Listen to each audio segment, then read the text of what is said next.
ನಮ್ಮ ದೇಹದ 8 ಚಕ್ರಗಳಲ್ಲಿ. ಆ 8 ಚಕ್ರಗಳಲ್ಲಿ ಸೇರಿದಾಗ ಏನಾಗುತ್ತೆ, 8 ಚಕ್ರಗಳು ಸಹ ಬ್ಲಾಕ್ ಆಗ್ತಾ ಬರುತ್ತೆ. 8 ಚಕ್ರಗಳ ಆ್ಯಕ್ಟಿವೇಶನ್ ನಿಧಾನವಾಗಿ ಫುಲ್ ಬ್ಲಾಕ್ ಆಗ್ತಾ ಆಕ್ಟಿವೇಶನ್ ನಿಂತೋಗ್ತಾ ಬರುತ್ತೆ. ಯಾವಾಗ ಚಕ್ರಗಳ ಆ್ಯಕ್ಟಿವೇಶನ್ ನಿಂತೋಗಿ ಚಕ್ರಗಳು ಇನ್ಬ್ಯಾಲೆನ್ಸ್ ಆಗುತ್ತೋ ನಮ್ಮ 7 ಸೂಕ್ಷ್ಮ ಶರೀರಗಳು 0 ಆಗುತ್ತೆ. ಆಗ ಮನುಷ್ಯನಿಗೆ ಎಲ್ಲ ಥರದ ಸಮಸ್ಯೆಗಳು ಬರೋಕ್ಕೆ ಶುರುವಾಗುತ್ತೆ. ಆಗ ಪೂರ್ವ ಜನ್ಮದ್ದು ಬರುತ್ತೆ, ಯಾವುದೋ ದಾರಿಲಿ ಹೋಗೋಂತಹ ಒಂದು ಪ್ರೇತಾತ್ಮದ ವೈಬ್ರೇಷನ್ ಬಂದ್ಬಿಡುತ್ತೆ, ಇಲ್ಲ ಯಾರೋ ಸುಮ್ಮನೆ ಒಂದು ನಿಂಬೆಹಣ್ಣು ಮಂತ್ರ ಸಾಕು ಅದರ ಎನರ್ಜಿನೂ ನಮಗೆ ಬಂದ್ಬಿಡುತ್ತೆ. ಕಾಯ್ತಾ ಇರುತ್ತೆ ಏನೋ ನೆಗೆಟಿವ್ಸ್ ಎಲ್ಲಿ ಸಿಗುತ್ತಾ ಅಂತ ಕಾಯ್ತಾ ಇರುತ್ತೆ. ಒಂದು ಚೂರು ನೆಗೆಟಿವ್ ಆದರೂ ಸಹ ನಮ್ಮ ದೇಹಕ್ಕೆ ಅದು 10% 100% ಆಗಿ ನಮ್ಮ ದೇಹದ ಒಳಗಡೆ ಬಂದು ಸೇರಿಕೊಳ್ತಾ ಇರುತ್ತೆ.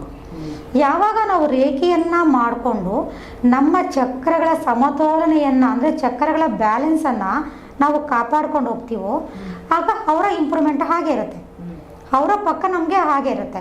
ಅದೇನು ಮಾಡುತ್ತೆ, ಬರುವಂತಹ ಒಂದು ನೆಗೆಟಿವ್ ಎನರ್ಜಿನ ಏನು ಮಾಡ್ತಾ ಇರುತ್ತೆ, ಅವಾಯ್ಡ್ ಮಾಡ್ತಾ ಇರುತ್ತೆ. Okay ma'am. ಸೊ ಹೀಗೆ ಮತ್ತೊಂದು ಪ್ರಶ್ನೆ ಏನಪ್ಪಾ ಅಂತಂದ್ರೆ, ಈಗ ಚರ್ಮದ ರೋಗಗಳು, ಮಚ್ಚೆಗಳು, ಇವಾಗ ಎಕ್ಸಾಂಪಲ್ ನನಗೆ ತಗೊಂಡ್ರೆ ನನ್ನ ಕಾಲ್ ಪೂರ್ತಿ ಮಚ್ಚೆ ಇದೆ, ಮಚ್ಚೆಗಳು, ಸೊ ಚರ್ಮದ ರೋಗ, ಸೊ ಮುಟ್ಟಿದ ಕಡೆ ಎಲ್ಲ ಏನೂ ಆಗಿರಲ್ಲ, ಫ್ರೆಶ್ ಅಪ್ ಆಗಿ ನಿಂತಿರ್ತೀವಿ, ಸ್ನಾನ ಮಾಡಿ ನಿಂತಿರ್ತೀವಿ, ಇದ್ದಕ್ಕಿದ್ದಂಗೆ ಕಡ್ತಾ ಆಗೋದು. ಸೊ ಇದ್ರ ಬಗ್ಗೆ ಎಲ್ಲ ಏನ್ ಹೇಳ್ತೀವಿ ನೀವು? ನಾವು ಚರ್ಮದ ಕಾಯಿಲೆ ಬಗ್ಗೆ ನಾವು ನೋಡಿರೋ ಪ್ರಕಾರ ನಮ್ಮದ ಚರ್ಮದ ಪ್ರಾಬ್ಲಮ್ ಅಂತ ಎಷ್ಟು ಜನ ನಮ್ಮ ಹತ್ರ ಬಂದಿದ್ದಾರೋ ಅಷ್ಟು ಜನ್ಮಕ್ಕೂ ಕನೆಕ್ಟ್ ಆಗಿರೋದು ಸರ್ಪದೋಷಗಳು. ಸರ್ಪದೋಷಗಳು ಕನೆಕ್ಟ್ ಆದಾಗ ನಮಗೇನಾಗುತ್ತೆ, ಒಂದು ಸ್ಕಿನ್ ಪ್ರಾಬ್ಲಮ್ಮು ಸ್ಟಾರ್ಟ್ ಆಗುತ್ತೆ. ಈಗ ಮಾಮೂಲಿ ಜನರಲ್ ಆಗಿ ಈಗ ಸೈನ್ಸ್ ಪ್ರಕಾರ ಡಾಕ್ಟರ್ ಹೇಳ್ತಾರೆ, ಈಗ ನಿಂಗೆ ಏನೋ ಒಂದು ಇನ್ಫೆಕ್ಷನ್ ಆಗಿದೆ ಅದಕ್ಕೆ ಸ್ಕಿನ್ ಪ್ರಾಬ್ಲಮ್ ಬರ್ತಾ ಇದೆ. ಈಗ ಇನ್ಫೆಕ್ಷನ್ ಅದೇ ಅಲ್ವಾ, ಅಲರ್ಜಿ ಅಲ್ವಾ, ಆಗಿದೆ ಬರ್ತಾ ಇದೆ. ಅದು ಎಲರ್ಜಿ ಎಲ್ಲಿಂದ ಆಯಿತು? ಈಗ ನಮಗೆ ಸೈನ್ಸ್ ಪ್ರಕಾರ ಒಂದು ಆನ್ಸರ್ ಸಿಗುತ್ತೆ. ಏನಂತ, ಈಗ ನಿಮಗೆ ಕಿಡ್ನಿ ಪ್ರಾಬ್ಲಮ್ ಇದೆ, ಅದಕ್ಕೆ ಕಾಲು ಊದ್ಕೊಂಡಿದೆ. ಕಿಡ್ನಿ ಯಾಕೆ ಪ್ರಾಬ್ಲಮ್ ಆಗಬೇಕು? ಕಿಡ್ನಿ ಯಾಕೆ ಪ್ರಾಬ್ಲಮ್ ಆಗಬೇಕು? ಆ ಕಿಡ್ನಿ ಈಗ ನಮಗೆ ದೇವ್ರು ಏನು ಮಾಡಿದ್ದಾನೆ, ಇಷ್ಟು ವರ್ಷದವರೆಗೂ ಹೀಗಿರು ಈ ಥರ ಇರಬೇಕು ಅಂತ ಸೃಷ್ಟಿ ಮಾಡಿ ಕಳಿಸಿದ್ದಾರೆ. ಅಲ್ಲಿವರೆಗೂ ನಮ್ಮ ಅಂಗಗಳೆಲ್ಲ ಕರೆಕ್ಟಾಗಿ ಇರ್ಬೋದಿತ್ತಲ್ವ, ಯಾಕೆ ಇರ್ತಾ ಇಲ್ಲ? ಒಂದು, ನಾವು ತಗೊಳ್ಳೋಂತಹ ಫುಡ್ಡು, ಈಗ ಬರ್ತಾ ಇರುವಂತಹ ಊಟಗಳು, ಅಂದರೆ ಅದಕ್ಕೆ ಸರಿಯಾಗಿ ಗೊಬ್ಬರ ಎಲ್ಲ ಕೆಮಿಕಲಿಂದ ಆಗಿರುವಂತಹ ಒಂದು ಫುಡ್ಡು ಒಂದು ಕಾರಣ. ಆದರೆ ಎರಡನೇ ಕಾರಣ ಏನಿರುತ್ತೆ, ಅದಕ್ಕೆ ಮೂಲ ಬೇರು ಎಲ್ಲಿದೆ, ಯಾವ ಪ್ರಾಬ್ಲಮ್ಮಿಂದ ಯಾವ ಸಮಸ್ಯೆಯಿಂದ ಈ ಥರ ಬರ್ತಾ ಇದೆ ಅನ್ನೋದು ತುಂಬ ನಮ್ಗೆ ಇಂಪಾರ್ಟೆಂಟ್ ಆಗುತ್ತೆ. ಈಗ ನೋಡಿ, ನಮ್ಮ ಹತ್ರ ಬಂದಿರುವಂತಹ ಚರ್ಮ ಕಾಯಿಲೆಗಳು, ಪಿಗ್ಮೆಂಟೇಷನ್ ಇರ್ಬೋದು. ಈಗ ಪಿಗ್ಮೆಂಟೇಷನ್ 7 ವರ್ಷ 8 ವರ್ಷ ಕಷ್ಟಪಡ್ತಾ ಇರ್ತಾರೆ, ಹೋಗೋದೇ ಇಲ್ಲ. ಮತ್ತು ಕೆಲವ್ರಿಗೆ ಮೈಯೆಲ್ಲ ಸೋರೆಸಿಸ್ ಆಗೋದು, ಮತ್ತು ಮೈಯೆಲ್ಲ ಉಳುಕಾಟ ಥರ ಆಗೋದು, ಈಗ ನೀವು ಹೇಳಿದ್ರಲ್ಲ ಈ ಥರ ಸಮಸ್ಯೆಗಳು.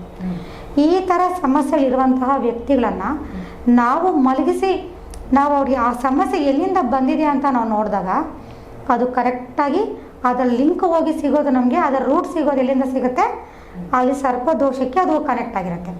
ಇವಾಗ ಮಚ್ಚೆಗಳು ಅಂದ್ರೆ ಮೇಡಮ್ ನನಗೆ ಯಾರಿಂದ ಬಂದಿದೆಯೋ ಗೊತ್ತಿಲ್ಲ, ನನ್ನ ಕಾಲ್ ಪೂರ್ತಿ ಮಚ್ಚೆನೆ, ನಾನಿರೋದು ಕಪ್ಪು, ನನ್ನ ಮಚ್ಚೆ ಇರೋದು ಇನ್ನ ಡಬಲ್ ಕಪ್ಪು. ಸೊ ಅದು ಹೇಗೆ ಮಚ್ಚೆ ಬಂತು ಅಂತ?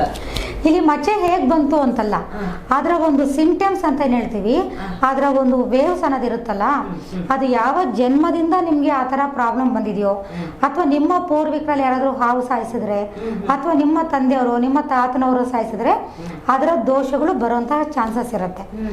ಈಗ ಸ್ಕಿನ್ ಪ್ರಾಬ್ಲಮ್, ಈಗ ಹೇಳ್ಬೋದು, ಈಗ ವಿಡಿಯೋ ನೋಡೋರು ಏನೇನೋ ಕಮೆಂಟ್ ಮಾಡ್ಬೋದು, ಇಲ್ಲ ಅಂತ ಇಲ್ಲ.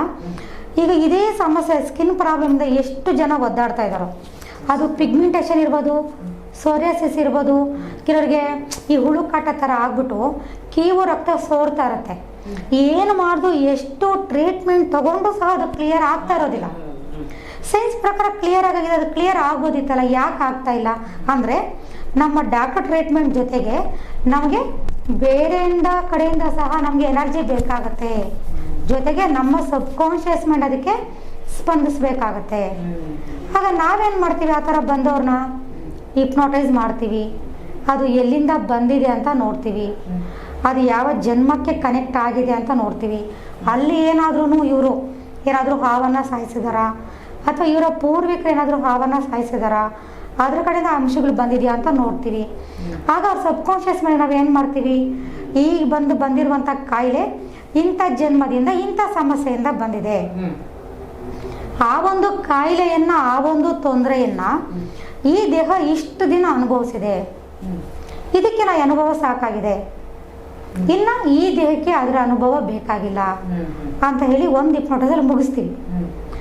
ನೆಕ್ಸ್ಟ್ ಇನ್ನೊಂದು ಹಿಪ್ನೋಟೈಸನ್ನು ಮಾಡ್ತೀವಿ.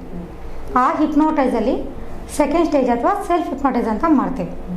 ಅದರಲ್ಲಿ ಎಲ್ಲ ಒಂದು ಚಕ್ರಗಳನ್ನು ಆ್ಯಕ್ಟಿವ್ ಮಾಡಿ, ಎಲ್ಲ ಚಕ್ರಗಳನ್ನು ವಾಶ್ ಮಾಡಿ, ಆ ಸಮಸ್ಯೆ ಎಲ್ಲಿಂದ ಬಂದಿದೆ ಸಬ್ಕಾನ್ಷಿಯಸ್ ಮೈಂಡನ್ನು ಆ್ಯಕ್ಟಿವ್ ಮಾಡಿ, ಅದಕ್ಕೆ ಸಜೆಷನ್ಸನ್ನು ನಾವು ಏನು ಕೊಡಬೇಕು ಸಜೆಷನ್ಸನ್ನು ಕೊಡ್ತೀವಿ.